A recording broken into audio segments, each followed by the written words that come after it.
2023년 9월 고1 학력평가 21에서 26번 나아지문 설명 진행하도록 하겠습니다. 먼저 첫 번째 문단입니다. 회화는 캠퍼스 위에 물감을 색과 형태를 드러낸 가시적 존재이지만 회화의 의미가 창작자의 주관이나 감상자의 주관에 따라서 다양하게 형성된다는 점에서 비가시적인 존재이기도 하다. 그래서 회화의 특징은 가시적이고 비가시적이다. 두 가지로 정리하시면 되겠습니다. 이러한 회화는 가시적이면서 동시에 비가시적인 독특한 존재 방식을 갖는다. 두 번째 문단입니다. 전통 회화는 회화의 가시적 속성을 통해 객관적 세계의 외면을 사실적으로 재현하는 데 주목했다. 이에 반해 현대 회화는 회화의 가시적 속성을 통해 화가의 비가시적 내면을 드러내는 데 치중한다. 그래서 전통 회화와 현대 회화의 차이점을 비교하고 있습니다.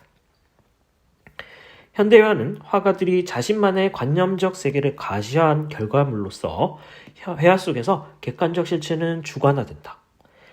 현대회화의 화가들은 현실에서 목격하는 일상의 모습을 비대칭적이고 혼란스럽더라도 의미로 일부러 대칭을 만들거나 현실을 조작하는 등의 방법으로 비현실적 허구를 표현해내고자 하였다.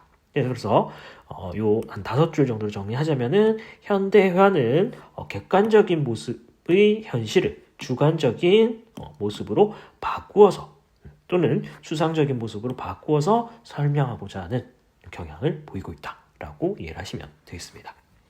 이렇게 예술을 통해 현실이 추상화되는 과정에서 예술은 객관적 현실로부터 점차 멀어져가는 경향을 보였다.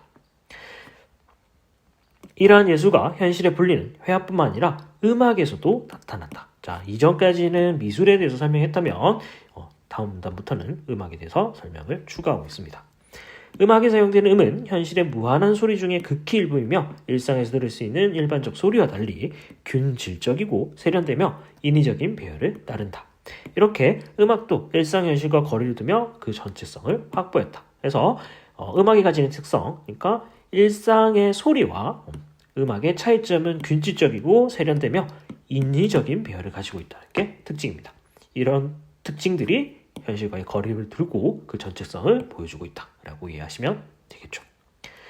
그런데 이러한 예술의 흐름에 대항하여 새로운 시도를 하는 예술가들도 있었다. 화가이자 음악가였던 루솔로는 일상 현실의 기계 소리를 소음이 아닌 음악적 표현 대상으로 삼아서 소음 기계를 악기로 만들었고, 작곡가 바레즈는 분절된 몇 개의 음만 표현할 수 있는 일반적인 악기와 달리 사이렌이 음과 음사에 분절되지 않은 무한한 음을 낼 수 있는 일상적 사물이라는 점에 주목하여 사이렌으로 음악을 표현하였다.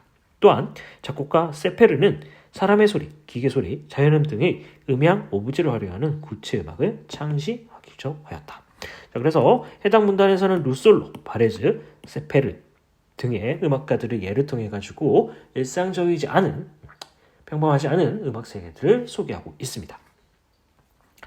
게르르토 베메는 예술의 영역을 일상적인 삶으로 확장하려는 이러한 노력을 확장된 미학이라고 일컬었고, 베메는 예술의 미적 경험이 일상적 맥락에서 분리되어 예술가라는 특별한 존재에서 창조되는 특정한 미적 대상에게 국한된다고 보는 기존의 미학을 비판하며 예술이 창작되고 수역되는 미적 경험이 일상적 현실로까지 확장되어 한다고 보았다. 자, 그래서 이 베메의 주장은 마지막 문장이 잘 보여준다라고 보시면 되겠습니다. 그래서 예술가들만 예술을 하는 것이 아니라 이런 것들이 일상 현실로까지 확장되어야 한다라는 주장을 하고 있었습니다.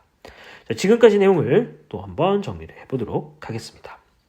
자, 남문단은 예술과 현실과의 관계를 설명하고 있었는데, 첫 번째 문단에서는 회화는 가시적 성격과 비가시적 성격, 가시적 성격은 색과 형태로 드러나는 것이고, 비가시적 성격이라는 건 창작자의 주관 또는 감상자의 주관에 따라서 형성되는 특징이 있기 때문에 비가시적이다라고 설명을 하고 있었죠.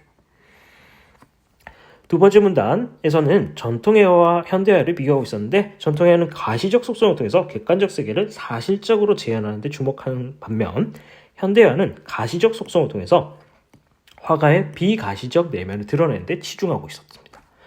임의적으로 대칭을 만들거나 현실을 조작하는 등 비현실적인 허구를 드러내고자 하였고, 이를 통해서 예술을 추상화하거나 객관적 현실로부터 멀어지는 경향을 보이기도 하였습니다.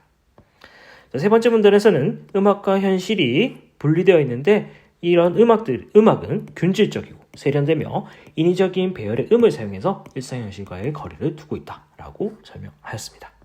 자, 네 번째 문단부터서는 음악에 대해서 설명했는데 현대음악의 흐름을 거리에 두고 새로운 시도를 한 음악가들 소개하고 있었습니다. 루솔로, 바레즈, 세페르가 있었고 루솔로는 소음기계, 바레즈는 사이렌, 그리고 세페르는 구체 음악을 창시한 사람으로 소개하고 있습니다.